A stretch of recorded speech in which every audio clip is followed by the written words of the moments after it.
All right, so let's get started for today. Today I am critiquing a 14-day challenger, midway sort of through their 14-day challenge.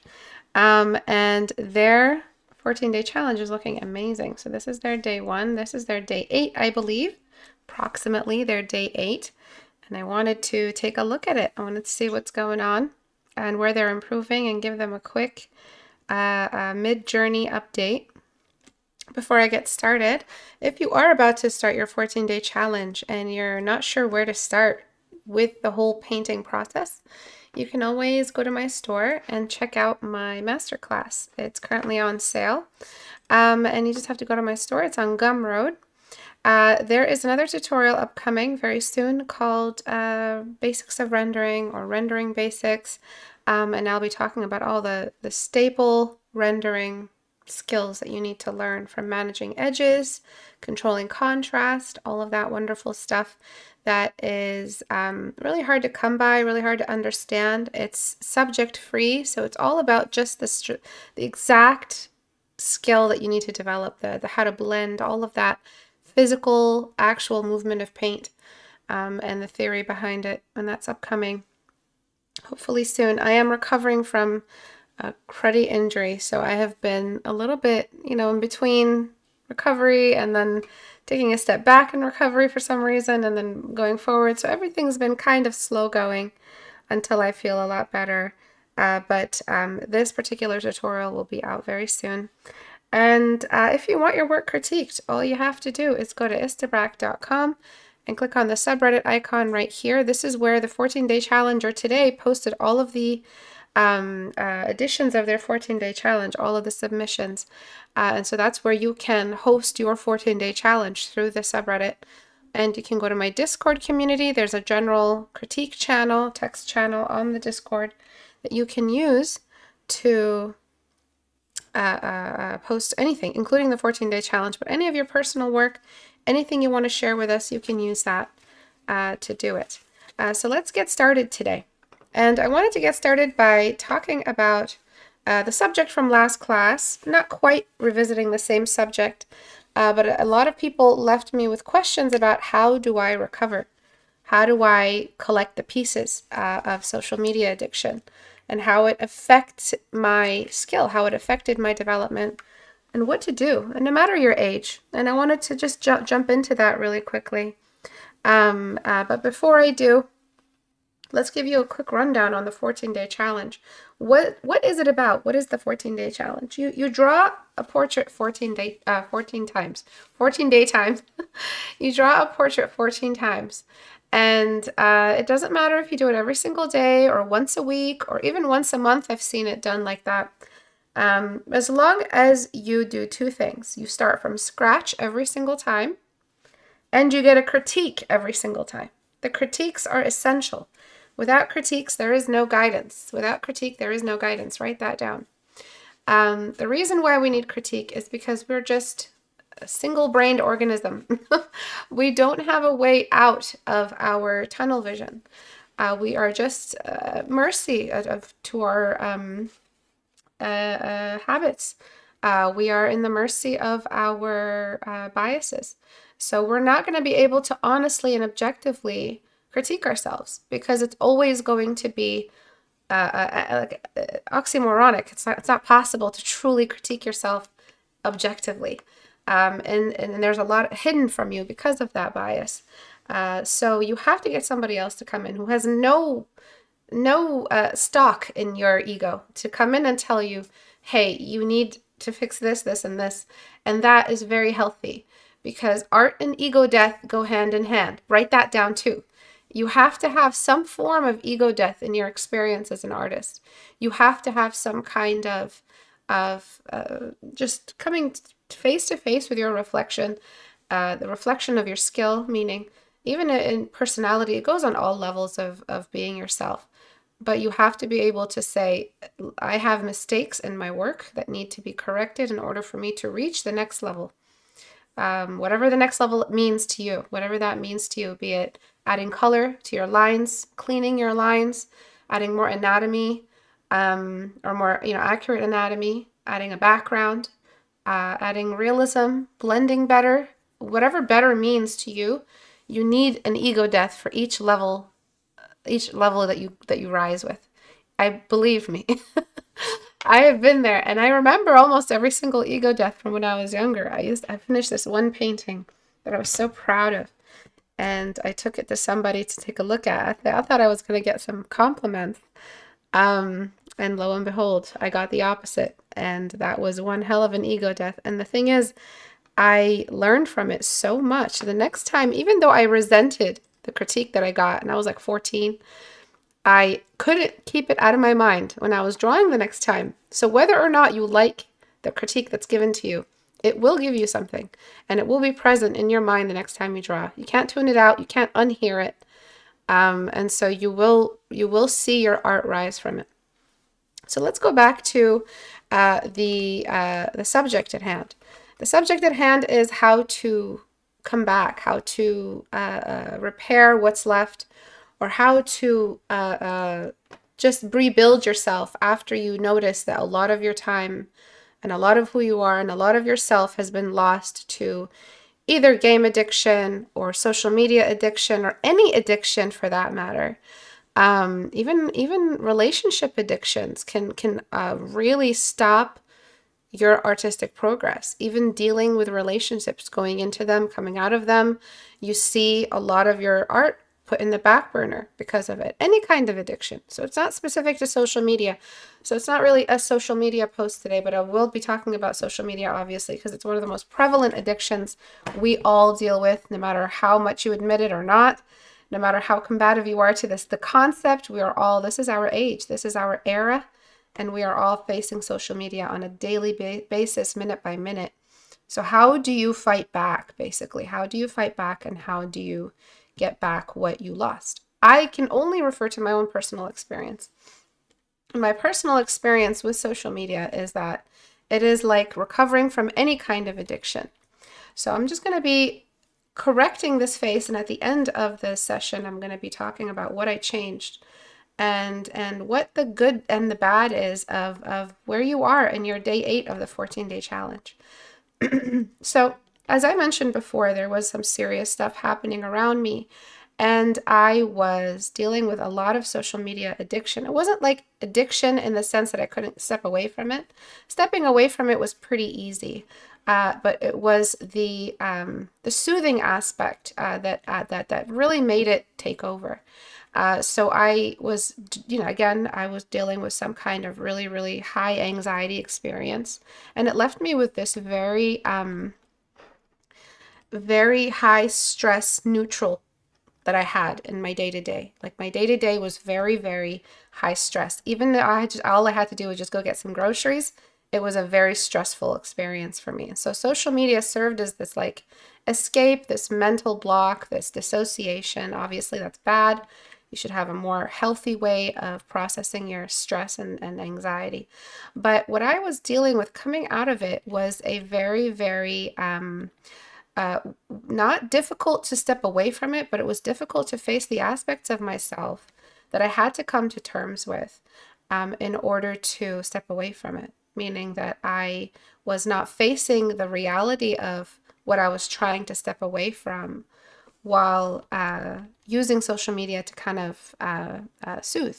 So you have to ask yourself that. Why did you jump into social media? What were you trying to get away from in your pursuit of these addictive activities?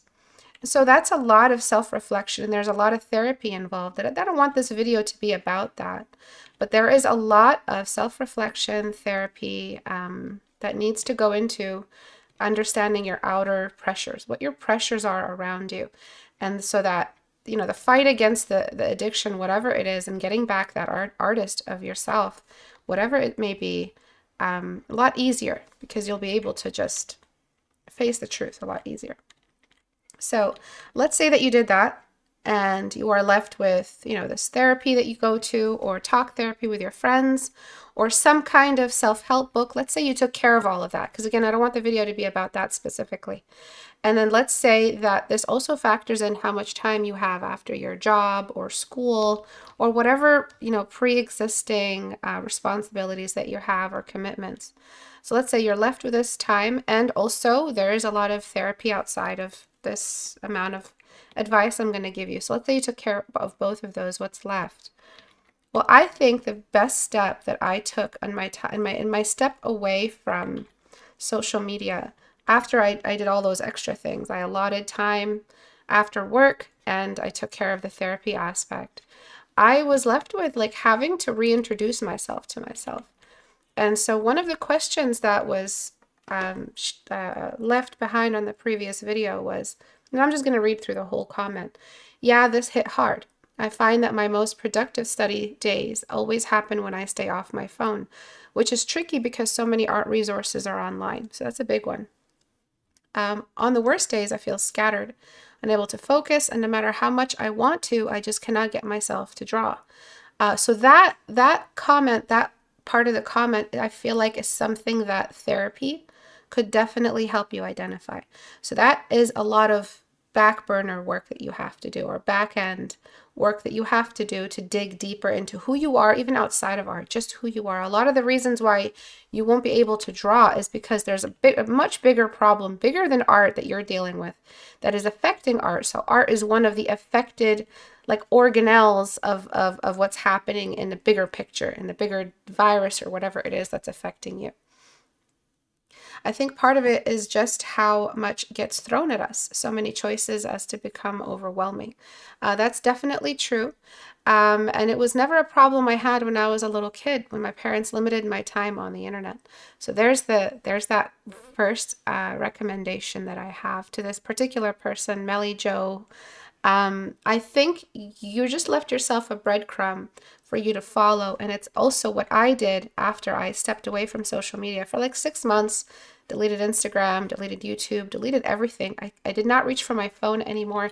The only way I reached for my phone was to use Audible. And just, this is not an Audible sponsored video, was just to do any kind of audiobooks. And so what I did was I traced back my childhood. I revisited every last piece of media that affected me when I was a child. Old shows, Gargoyles, Sailor Moon, old animes, art that I used to look at, really, really old pieces of art that used to inspire me. So right now I'm just like strengthening the edges and everything I'm looking at. Your edges were very, very soft. And so I think that comment, at the same time as writing, your frustration with social media, you also kind of answered your own question, which is when I was a child. So when you were a child, not only did you have your parents as your super ego, stopping you from any kind of addiction that may threaten you. So your parents took care of a lot of stuff that you now have to parent yourself with. You have to be your own parent. And so, yeah, you're aware that you need more discipline. You're aware that you need a little bit more structure in your time and how you use your time. A lot of us are naturally resistant to that because we're all rebels. All artists are rebels. They don't like being told what to do. They don't like being told how to live their life. And so they're naturally resistant to any kind of schedule or structure. But I promise you, if it's self-made, there's a lot less resistance. So you have to, there's a lot of self-medicating here that you have to do. And one of them is building a schedule and being more disciplined. But the other one is like, why did you start drawing? If social media has taken over your life to such a level that you kind of even forget who you are at this point, kind of forget who you're supposed to be or even your identity. And remember, one of the things I mentioned last time was know yourself. Like, who are you? Know yourself. Why are you doing this? That's the only way to fight back against this addiction and this phone necessity or this need or fear of missing out is to know yourself. That's step one. And to know yourself, you have to start in the old lore of who you are, like the lore from back then. Like, who am I? Like, why am I? This is the result of who I am. This is the result that makes me me today. But why? How did that happen? So I'm into this kind of genre. But what was the first time I encountered this genre? What did that mean to me? What was happening in my life at the time? So for me, Sword and Sandals is like probably my most highest source of inspiration and genre that I like in shows, books, whatever it is. It's always kind of where I go. And then I would say sci-fi is secondary. Nowadays, sci-fi has taken over. But I did that when I was dealing with this, situation 2 or 3 years ago. That's what I did. Once I realized, and I put the phone down, I was like, I need to go back in time. I needed to find what it was that made me an artist. And so I naturally did that. There was no directive that made me go back to the past and find myself there, reading a book or drawing. I just did that like naturally because I needed to self-soothe in another way. Why? Because I put the phone down. And so this boredom kicked in, this wonderful boredom. And I started to ruminate again. I started to think about things again. I wasn't trying to not think anymore.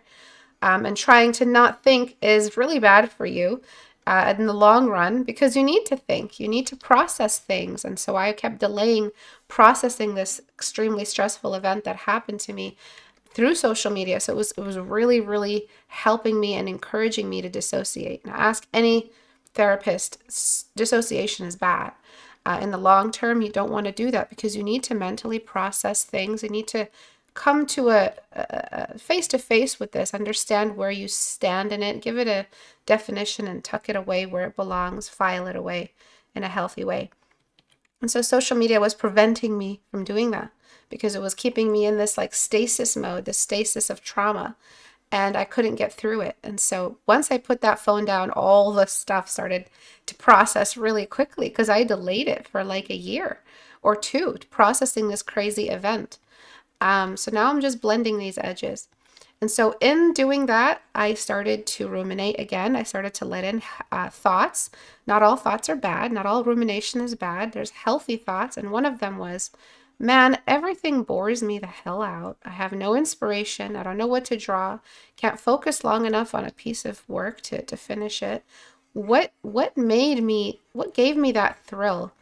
That thrill that just gives me all of this inspiration. And so I went back into my past and I found the first time I read a book. I found the first time I drew a dragon. I found the first time I deciphered runic, thinking that you're gonna laugh.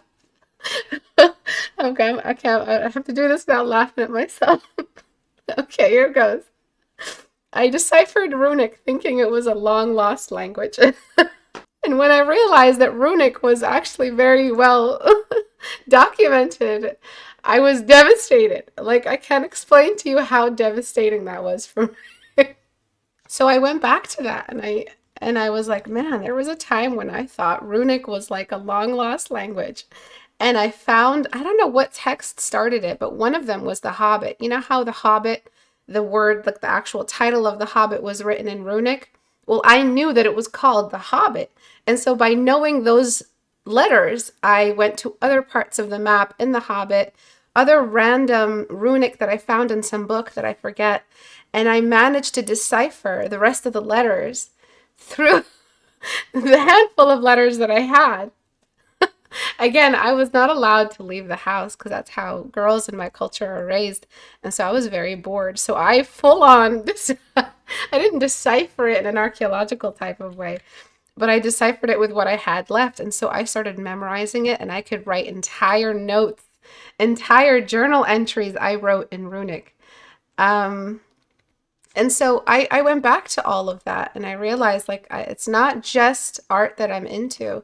I'm into a lot of that scientific exploration, anthropology, geology, all of that stuff really inspired me whenever I happened to run across it in anything.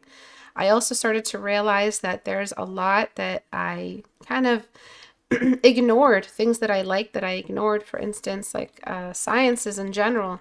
There was a horrible teacher in school that made science really unenjoyable for me, but I loved physics. I loved thinking about physics. I loved thinking about how energy moves. I loved thinking about all of that. And so I started going back to all of that. And then one of the latest things I did was go back to gardening on a serious level, like really studying microbiology and plant biology. And so when you do that, when you go back, trace the breadcrumbs back to who you used to be, you are empowered against this boredom that the phone used to satisfy. And this boredom guides you. It's the fuel for it. So that's the most important thing, is that track yourself down. Map yourself on a piece of paper.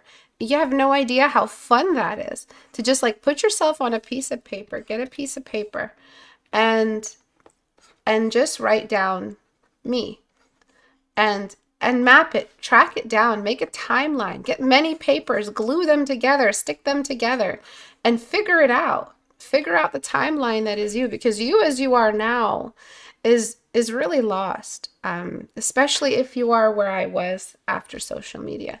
Right now, me is maybe there is no me in this circle. Maybe you're just existing day to day and you can barely process the life around you.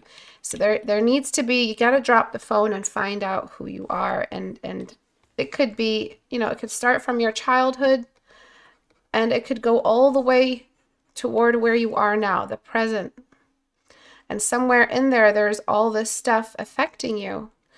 And I promise you, you do enough of this brainstorming, you do enough of this mapping and deciphering, you're going to find some solid answers. For me, it was like 3 big things. Some of them are a little personal, so I won't be completely giving you guys the blueprint of me. But obviously one of them was storytelling and writing. I didn't realize how much of a writer I had become until I did this mapping that I did. I realized that I live and breathe stories all the time, that I'm writing stories in my head day in, day out, that even when I work out, I get bored with the workout, right? Like I'm doing cardio for 45 minutes or something. I will just make a story up to entertain me instead of just watching television. I'll just make a story up. I still do it, but I had no clue I was doing that and to the volume and level that I was doing it in. And so I was very unaware of myself. And so this entire mapping thing is a practice of self-awareness. And self-awareness is very powerful, and it comes with a lot of ego death, and it comes with a lot of self-love, like self-celebration. Okay, so you really, this is my message to that Melly Joe. You really need to map yourself out. Find who you are. Find what is it that you are, what makes you you. And I promise you're just going to fall in love with yourself all over again, because you're going to realize that there's so much more that you to who you are, and you're not going to remember all of it. Maybe right now you're answering in your head and you're like, that doesn't sound like a very fun idea. It kind of might, it doesn't seem funny. I'm not that interesting. I'm actually a really basic person. You might say things like that, but there's stuff you won't remember until you start writing. There's stuff your brain won't reveal to you until you start writing it down. So I really recommend it. I really recommend it. It's really important that you guys do this. So that's something that I did, and it really empowered me. That's how it helped me find myself. So in the last video, I told you guys, find yourself. Who are you? That's what I meant. Find that version of you. And it all starts in your childhood, all of it. Your traumas, your habits, your predispositions. Go there. Go there to drink from the well and replenish whatever's been completely depleted by this phone addiction we're all suffering from. So I'm going to just lighten the top half of this head, just because the light is coming from the top half, right? So it's hitting the sphere from top down, and so we wouldn't have that much shadow at the top. Another thing that might help you step away from phone addiction is, and this is like a concrete thing that I recommend, and it is what I used. And again, all I have is the knowledge of what I used. I'm just gonna like structure the irises out a little bit. They're kind of foggy, and raise the value on them. I listen to audiobooks a lot. And growing up, I read a lot. But as an artist, it's like either you read or you draw. You can't do both at the same time. Or can you? Yes, you can. Yes, you 100% can with audiobooks. And they are the most amazing thing that was ever invented. I think it's just the best thing. It's the best thing since the tablet, I think. Again, I'm not promoting Audible. I'm not promoting anybody. I'm not getting paid to do anything like that. But that's where I went, along with a lot of like audio, like audio books that I had just floating around in my PC that I listened to, if you get my drift. So you want to be able to focus on your art, but also kind of feel like you're participating in, some kind of story, some kind of imaginative unfolding of some kind that will give you that dissociation that you got from the phone. Remember how it provided that dissociation, but still get something back. So that's the key here. Not all games are bad. For instance, there's a lot of games that have historical facts. They're really, really good at giving you a deep look into history. There's a lot of games that have to do with psychology. There's a lot of games that have to do with space and planets and understanding like that sci-fi is called sci-fi because it's really rooted in, not perfectly rooted in science, but you start to pick up a lot of the mentality and the discourse of the scientific community. So there's a lot of media out there that's very educational, and the word educational is so taboo these days as well because it's like synonymous with boring. But these books that you can listen to, these games that you can play that give you something back, something left over for you to use in your art. So you can't live in a vacuum if you want to be an artist. You really have to enrich your experiences. You have to travel. Not everybody can afford travel. And so that's the closest thing to travel for an artist is these type of worlds. And I think audiobooks are better than games. They're better than any kind of educational channel anywhere, including mine. and they're just amazing. And you can really lose yourself in these books while building miles. Remember, the miles are the most important thing. Don't forget that you can't sidestep or circumvent the miles. You have to draw to get better at drawing. There's no like, oh, you have to run 3 miles to get better at long jumping. There's no like other way around it. It's like, in physical exercise, you can do this exercise and that'll improve your long jump. No, you either do the long jump or you just, for art, or you just never learn it. Whereas obviously in the long jump, you have to do all these other side exercises that can strengthen your calves, strengthen your feet. Art isn't like that. You have to do it. You have to do these miles. And so audiobooks are an amazing way to not sense the miles. Because when you were a kid, you didn't feel the miles. You didn't, because you were just so interested. The miles weren't visible to you. They weren't sensible. You couldn't feel them. So this is the same thing for adults, but our brain is a little bit more curious, a little bit more critical. There's a good word for an adult brain. Very, very critical and very cynical. So it needs a little bit more convincing to stay focused. And I think audiobooks are an amazing thing. And I'm only recommending them not because like theoretically or they're proven to be better than anything else, but it's been my experience. Audiobooks have been healing.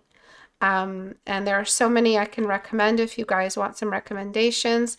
One of the ones that really got me through, I think it was the first audiobook that I jumped back into. It's a book I had already read, but I remembered it vaguely. And I didn't really take it in that way when I was young. It was Dune, the Simon Vance narration. I think Simon Vance, yeah. Oh my God. I was in another world, and this was in the thick of that dissociation that I was experiencing. I recommend it. I recommend that one just off the bat, but obviously you can go to the classics. You can go to all kinds, and then you're going to notice something happening to you. You're going to crave audiobooks the way you craved the phone and the way you craved social media. So that is what's happening in your brain. Those faculties that are usually used for skill building, the pursuit of knowledge, are being eaten up, used up. All those resources are being used up, but there's nothing left behind that enriches your personality. Remember that map that I drew and you? Well, you can't put phone use as one of the things of your personality. You can't, right? That's like ridiculous. How are you going to put phone use?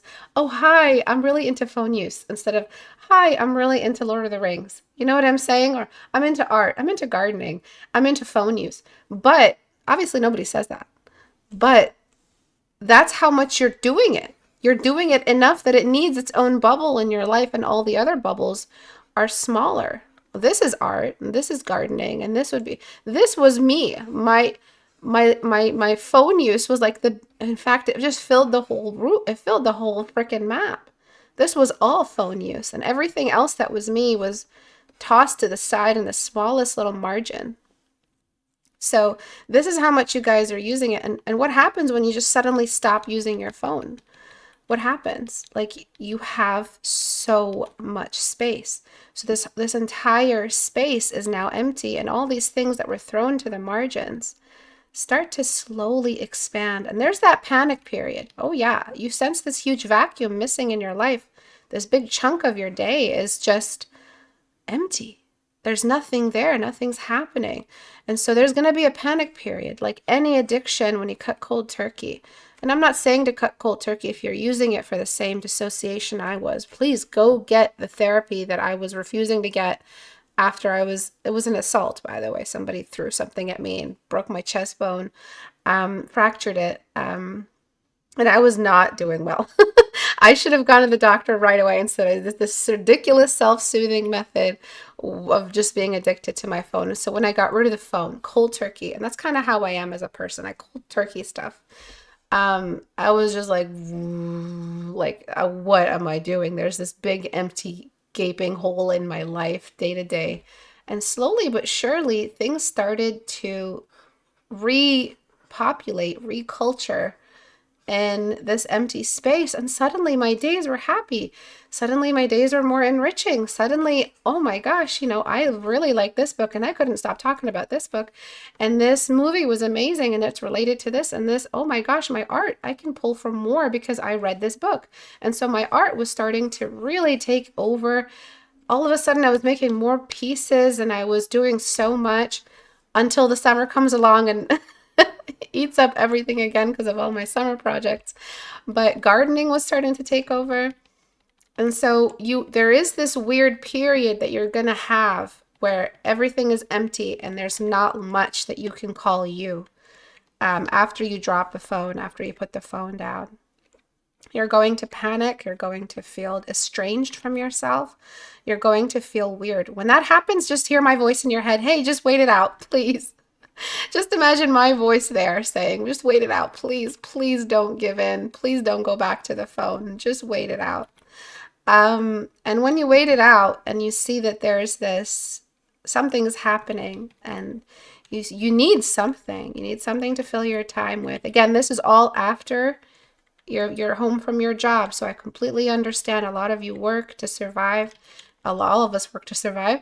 And a lot of us need to pay bills. So this is outside of that. This is the work after you've, come home from work and kind of had some time to unwind. This is the protocol. This is the directive that you're going to be following. You have to at some point sit down and map out that map, that really, really important map. Get to know yourself, reintroduce yourself, an orientation with yourself.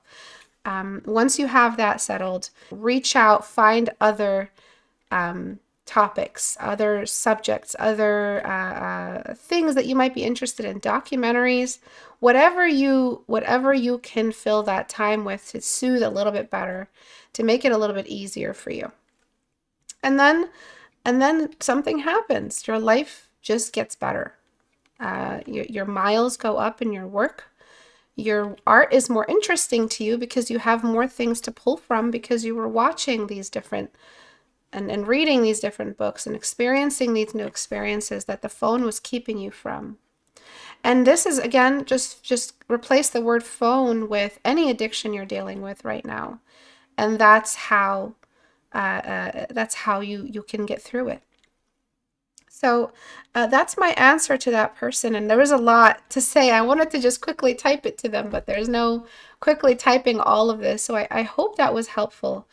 And I hope that gave you an insight for, what the experience is like for just like me, like a teacher, going through the same thing and experiencing it as much as you guys are. There's like this it's not, the more skilled you are, the more immune you are to social media. I think everybody is dealing with this social media addiction. Social media has come with good things. It's come with like connecting to people. A lot of my loved ones, all my loved ones, I met through social media. So I'm not here saying it's the devil, get rid of it. I'm not a Puritan. I'm not really some kind of fundamentalist or anything like that, except with art. So this is something that I feel like a lot of us, all of us, can say we understand. It's not like, oh, some people deal with heavy drugs and so you can't really relate, but you can kind of connect in some way. Maybe you can sympathize, but not quite empathize. I think all of us can empathize with this comment left behind. I think all of us can empathize deeply because it was like a gas released in the space around us. Um, and we all ingested it. We all took it in. And another thing that has come to mind is the pandemic. What were we all doing? Something I've been thinking about and why it feels like it's a lot of dead space in our memory. So ask anybody and they'll tell you that the pandemic is like, what happened? Where did those years go? How is it 2025? It was just 2021. Where did we go? And a lot of us unanimously have been saying that. So what does that mean? I think it's because we were all chronically online during that time. I think that was when phone use, TikTok started to get really popular. YouTube introduced their shorts. All of a sudden, social media was like leveling up. The enemy leveled up. And we had no idea what was going on. We thought it was just, oh, yay, more entertainment, yay. And we were all on Netflix and we were all binging shows because we couldn't go outside. So we didn't know what to do with all that extra time. And social media was there offering everything on a silver platter. And slowly but surely, all our time started to disappear. And not just our time, our perception of time was affected. So now I'm really thinking about this as like the new global pandemic, which is social media damage to the brain. I'm thinking it's a little bit more than just a social problem. We're all just kind of addicted to it. I think it's an actual neurological disease that we're all dealing with. I think we all simultaneously experience the same dissociation. Yes, we were at home, stuck at home for a good reason, is to stay safe, but we were in the thick of all of this new social media saturation. And so if you ever wonder, hey, where did all that time go? It went into the social media trends that were happening during the pandemic. It went into the development of FOMO. FOMO started, it was at the rise at its highest during the pandemic. Shopping, all of that stuff, online use, phone use really skyrocketed during the pandemic. So I think the pandemic is still happening. I think it's still very prevalent, and it's in the leftover, in this like little archaeological sort of little fossil left behind that we can dig through. I think that we can say is a piece of the pandemic that we're still carrying with us in our heads. So if you ever wonder, how did it get this bad? I don't know. Look at the pandemic. I think it's a really, really good place to start. For me, the thing that happened to me, that assault and the pandemic, was all pretty much at the same time. So that was, one and the same. And so that the phone use and being addicted to the phone happened, as well as that, no one was encouraged to go outside or travel or do other things, or even just step outside of their home. We were all encouraged to be at home and to develop this. We were like on a crash course for addiction. So I hope that gives you a good idea of where to start in winning yourself back. You need yourself. You need yourself. And you don't have yourself right now. And that's why you can't be there for you when you are trying to focus on something. And then there's like the D word. The D word nobody likes to hear. I think it's so important. I give all of my students the lecture on discipline. Sometimes it just comes down to that.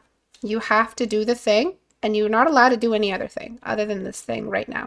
So start focusing on it. Don't find other thoughts. Don't do other things. Sit down and do the thing. Nope, do the thing. Oh, what am I going to eat tomorrow? Nope, do the thing. Oh, let me check my phone. Oh God, no, do the thing. And so you keep feeling this resistance in your thoughts and your thought process while you're trying to study, while you're trying to do a study, while you're trying to sketch, while you're trying to draw. Sometimes it's just a matter of just telling yourself no. Like you're training an animal, like you're training a pet. No. No, you have to do the thing. And you can reward yourself because you have to, you're building this like relationship with your brain the way you build it with any pet, I feel. And so you have to give yourself a little reward. And for me, when I'm sitting down and studying, and it's pretty, what's the word, drudgerous. It's repetitive. It's repetitive, but obviously the information I learned is so entertaining. It's so rewarding. Just knowing about this fascinating thing, feeling my brain physically expanding as I'm learning about all this stuff. And the reason why I refer to my biology studies more than I refer to my art experiences, because I barely remember learning art. In comparison to remembering learning biology, which is something recent I've been doing. So it's easy for me to remember it. So apart from that, I kind of just build this atmosphere of safety. I play this music. I find music channels on YouTube. And the music is so calming, and it's a form of reward. I build a good routine to get a nice cup of tea, pick a nice comfortable spot, get all of the lights in the house really nice and ambient, set it up, and then just sit down and practice the discipline of not touching your phone, repeating the task so you can build the mileage, and getting to know yourself, getting to love yourself again, understand yourself. I think we're all dealing with self-hate because at the end of the day, we are in the age of narcissism. Never has mankind looked at itself more and observed itself in its physical state more and been more obsessed with money and more obsessed with wealth as worth than now. I don't think that there has ever been a time worse than this. And I really can't imagine, I can't think of any other time in history where it's been this bad. It's all about me, and it's never about like me as I can be weighed on the scale of followers or money or spending money or traveling or anything that I'm doing that nobody else can do, or some kind of comparison, some kind of ego expansion. This is the era we're living in. And so we're all dealing with some kind of leftover in that measure that we're just compared ourselves to the success of others and decided that we have come short. And so we're all dealing with some kind of self-hate and self-worth issue. And I dealt with that in such a deep way because of other experiences in my life. My self-worth was zero. Like I was at 0% self-worth. So you have to remember that this exercise, understanding yourself, falling in love with yourself again, is not just going to benefit your art. It's going to benefit your friendships. It's going to benefit your relationships. It's going to benefit everybody around you. So last time I left you with the advice of know thyself. Well, this time I really needed to elaborate on that because that's a big thing that you'll do for yourself, for who you are.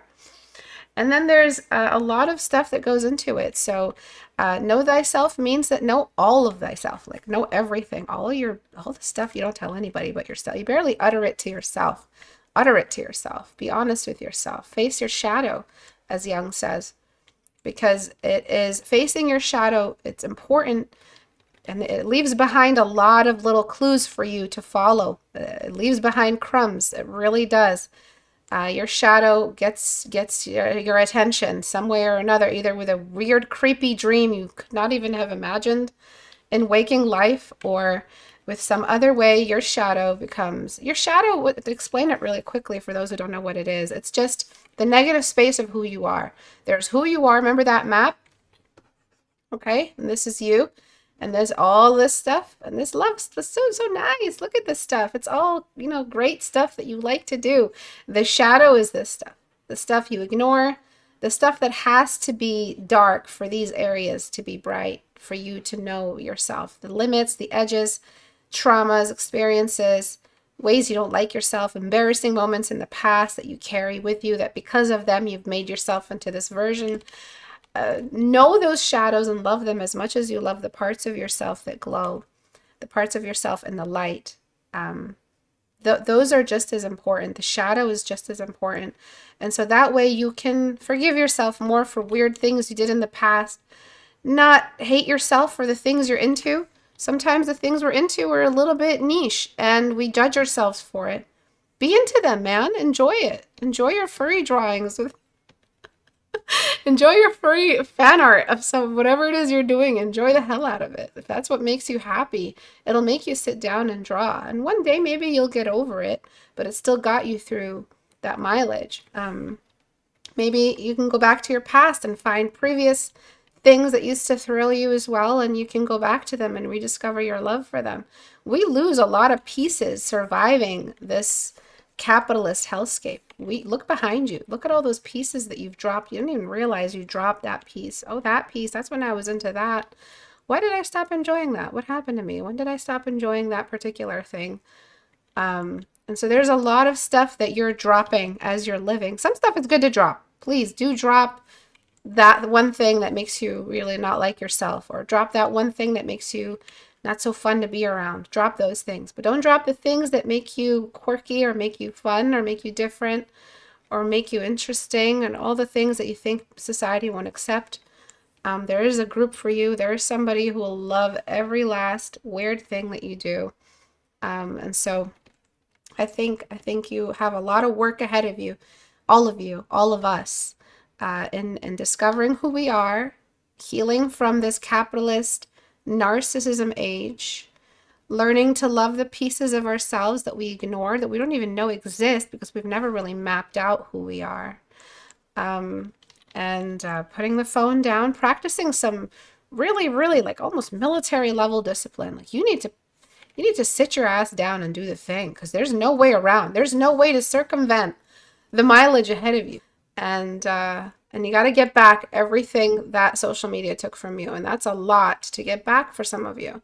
And one of the things that actually, a lot of people stopped me and talked to me about my recent video.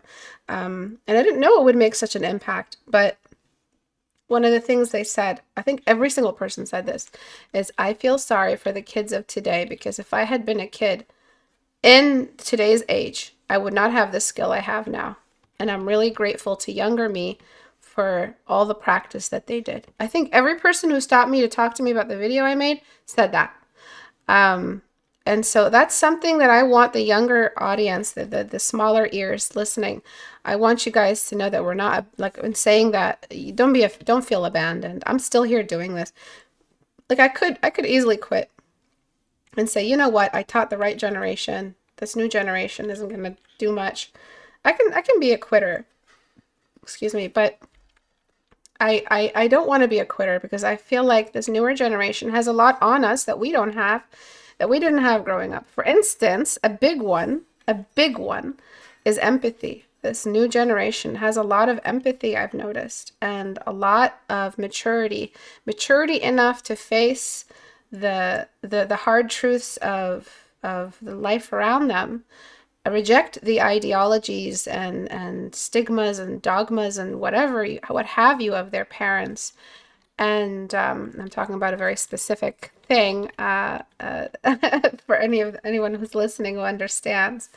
And watching world news and watching these unfortunate events happening and saying no to all of it. This new generation of kids, they've got balls. They're so strong.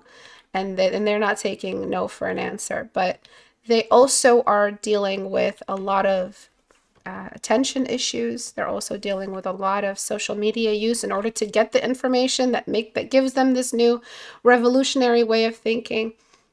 It's a very important generation for us to have, because it's the generation of revolution. I believe the current generations that are growing at maybe 10 years old, moving into maybe even younger than that, but they're looking at the world and they are hating what they're seeing. So they're going to be changing a lot, whereas millennials, we thought we were going to get this good world, and it never arrived. Gen Z are just dealing with having to grow up. We've already grown up, the millennials, but they have to grow up in this bad world that never arrived. The leftover of the world that never arrived. Um, and this extra generation, this new one, that's how I'm kind of generalizing it in order to understand it. This new generation is being raised by both millennials and Gen Z and Gen X, and they are fiery, and they're insane, and I love it. But also they need to skill build. Also they need to know themselves. Also they can't just be carrying the flag of revolution. That can't be the only thing they're doing. They also can't be anxiety fueled people. They have to. The world will change, and what's going to be left is just war veterans from a very young age. War veterans without a war. I feel like the new generation, and that's us as well, millennials and Gen Z. We're veterans of this social war we never wanted to be a part of, that never really happened explicitly.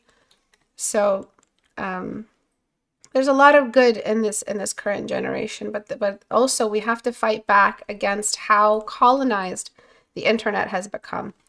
And it is very much colonized, and it is not in your favor, and you are losing pieces of yourself. You have forgotten yourself in a great way. And again, all of this comes from love for you. All of this it's a way to empower. I'm a teacher. I want fun students, and I want students to be fun again. And I want them to be curious and enlightened. And it's hard to be enlightened if you don't know yourself. So please make my job fun again and know yourselves. It's really important that you guys know yourselves, because it's the biggest piece. That's how you live your life, through yourself, through knowing who you are, and decisions that you make and mistakes that you make that help you know who you are. These are all extremely important, and we're losing them in the day-to-day flushing, toilet flush of time that is social media use. And anything else, any other addiction. If it's drugs, it's like exactly what I'm talking about, but on a physical scale as well. At least I'm sure there's a physical addiction, release of endorphins when you touch the phone or see the Instagram logo or something. I'm sure they can like actually map it out one day, having somebody, like they're actually going to measure your hormones or whatever before you use your phone, after you use your phone. I'm sure there's going to be a study like that if there isn't already. But they're dealing with a bigger problem. Anyone who's dealing with actual drug addiction. And then there's relationship addiction, which I mentioned earlier, not having any self-worth outside of the relationship. All of that stuff can really affect where you are in the map of who you are, and whether or not you feel like you're even a person without this relationship. And if you're an artist, oh my God, artists deal with breakups the worst, I think, because there's just so much feeling and so much like piquant volume to the pain of loss and grief. And I think they suffer even, not they suffer even more, but they suffer a little bit more, a little bit more, a little bit with more, like a little more stress, a little bit more desperation, I think, at least from my experience. I've had to experience a couple of those types of heartbreaks, and they were not easy. Either a friendship loss or a relationship downswing, and it has all been very difficult to recover from. And art has always been there to receive me, but I felt like I was leaving art behind every time my heart was broken, because I was like, screw this, screw that, screw that. My grief was very destructive, annihilated everything. And again, there's all kinds of addictions we can suffer from, but recovering from them always starts with know thyself. Who are you? And are you aware of who you are? And so I think these are all good places for us to start.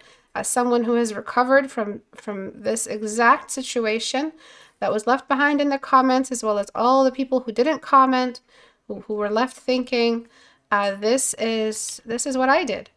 I mapped out who I was. I found better hobbies that left me with something. Found hobbies that were synchronous or symbiotic with art. I found hobbies that worked with art, you know, the time that is required to build these miles, the time that is required to paint an illustration to the finest detail. I think audiobooks and music and like some show on the side all help you close that mileage a lot easier. Singing, talking to friends, oh, that's the best. Talking to friends and drawing, the time just disappears. Paintings are done and you had no idea how the heck that even happened. And if you do have ADHD of any kind, that really helps. ADHD is like having two brains, and they both really don't agree with each other. One wants to do one thing and the other wants to do another. And so if you give one a task and the other a task at the same time, that tasks that your brain can actually do at the same time, you might find it easier to finish tasks that way. I know I've seen a lot of people, and as an educator, I've come across lots and lots of cases of ADHD. And so I feel like that's the most beneficial type. And if it's game addiction, pick better games, man. Pick better games like League of Legends, those type of games that don't really reward you with anything. Microtransaction games are designed to be addictive. Lots and lots of rewards that are like time sync based rewards that they give you. All of these things are really, really evil. They're evil games. Don't play evil games. They're evil. There's such thing as evil games. Don't play evil games. Play good games. Games that had no microtransactions, and if they are, it's very minimal. And games with history, games that had a lot of research behind them, games that with unique art style, games with culture. Those games, I think, will really leave behind something for you to pull from next time you design a costume for a character design, next time you design a portrait or an expression. And while doing this, you know, the way you know that a game or movie is good is that you want to take screenshots as you're working. You want to take screenshots. I've never played League of Legends and said, oh man, I need to take a screenshot of this amazing moment. I mean, unless it's a pentakill, but I've never had a pentakill in my life, so just all that time wasted. Yeah, I'll leave you guys with that, is that there is a place that you can recover to. It's possible. It is real. There is a goal, and that there is a way out. There's a way out of this loss of self. And it's not something that you're just going to get a tutorial on. You know, it's not something that is the same person to person. There's a lot that you're not going to be able to find any help on because it's too personal. It's too much you. And so there's a lot of work that you're going to have to do, footwork that you're going to have to do for yourself. And it starts with mapping who you are. So you don't even have to share it with anybody, but I'd love to see it. If you guys do map who you are, I'd love to see it. But if you guys don't want to share it, you don't have to do it. Do it internally in your head. Do it on a piece of paper. Any piece of paper lying around, grab it real quick after this video and map who you are. Who are you? Discover yourself. You're going to be surprised. I swear you're going to be surprised, because there is some stuff about you that you've forgotten that's going to help you find your way back to better way to fill your time and enrich yourself, evolve, become better as a person. So those are all my thoughts. So let's take a look at the before and after. So before, so you had great direction, you had good symmetry and a good idea of where you were going. You had better bone structure. It looked less stylized, actually. Your comment after your post was, I think I'm achieving style. I don't think it's about style here. I think it's about structure. There's bones visible. There's a uniqueness to the face. This looks a little bit more cookie cutter. This was your day 1, and this was your day 8. So this is a big jump for you. Really, really big jump.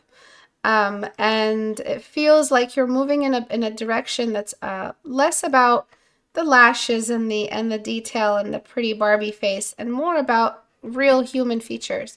And so all I did was I found the features. I found edges, I sharpened them, and I spent a good while talking finding the edges. It's really, really important to get your edges figured out.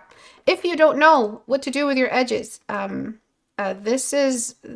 have a video. I have a series of videos on my channel. Thousands, not thousands, hundreds. I can safely say hundreds of videos on edges. And I also have a master class for anyone who wants like a dedicated 2.5, I think it's 3 hours, 3.5, of just talking about it. I list the edges for you. I tell you where all the edges are. So this is the before and after. This is a lot of edge introduction, a lot of sharpness and contrast. And I tell you exactly how to do it in my masterclass. So if you want to grab a copy of that, you can. And there, if you can't afford it, if you don't want to buy it, you can always just check my free index archive of just endless videos of talking about art throughout the last 10 years or more. And you can always figure that out as well. Lots of different 14-day challenge videos. I have a 14-day challenge playlist. Not all of the 14-day challenges I've ever done, but it's a pretty big playlist considering the hours. And so you can get a good 3 hours on the subject of introducing edges. And you had a lot of good control over your contrast, but I feel like the contrast is still a little bit shy around the areas that need the most, which is the 2 dark spots here and here. The 2 dark spots of the nose and mouth to catch up with the eyes.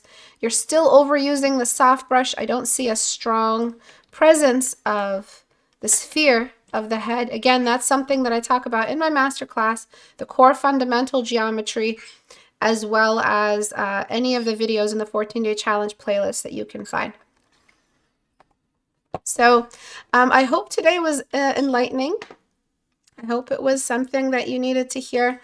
And if you guys want to leave behind comments that for the next video discussion, you can. I think that's a good place to start since I'm talking directly out of what you guys are commenting. So that gives me a better idea of what to do with these discussion critique hours.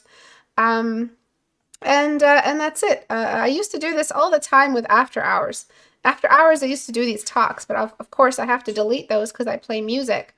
And so YouTube punishes me whenever I play any kind of music. They immediately take the video down, unmonetize it. They don't even give me any options. I really don't know why. But yeah, this is stuff I've always done in my after hours streams where I just sketch and talk to people. But this time I guess I'm fusing it with Critique Hour, which is really fun. They're all things that I've wanted to talk about for a while now, but haven't been doing many after hours streams. And so yeah, it's kind of taken, kind of been muted in that way. But I will leave you guys now. Thank you all for watching today. Go listen to an audiobook. Go map yourself out. Who are you? What do you like? Become reacquainted with who you are. And I hope you guys heal from whatever is keeping you from your art. And I hope you guys love yourselves as much as I love you. Okay. That was really cheesy. I'm sorry. That was so cheesy. But I mean it. I love you guys very much. I'll see you guys next time. Bye.